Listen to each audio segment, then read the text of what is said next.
She knew. She had to know. Every glance, every carefully chosen word. It wasn't casual. It was a test. And yet, I let her play the game. She leaned in, her voice soft, teasing, her fingers brushing the stem of her glass like she had all the time in the world, like I wasn't already unraveling beneath her touch. Then she reached for it, the letter opener. Silver. My body went still. A sharp sting of warning prickled beneath my skin, but I didn't move, didn't stop her. I just watched. She turned it in her hands, the firelight catching along the blade's edge. "Is this real silver?" she mused. Her voice light, playful, but her pulse was quick. I should have lied. I should have taken it from her before she did what I knew she was about to do. But I didn't. A single, deliberate movement. She dragged the blade along her fingertip. Just enough to break the skin. The scent hit me first. Warm. Alive.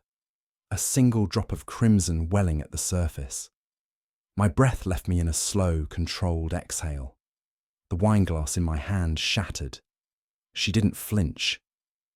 I clenched my fists, nails digging into my palms. A familiar, unwelcome hunger twisted inside me, tightening like a leash around my throat. She should be afraid. She wasn't. "Say it," she whispered.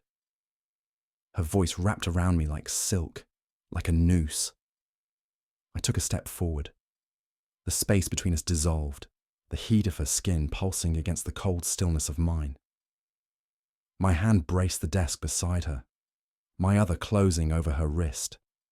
Just enough to still her, to stop her from tempting fate any further.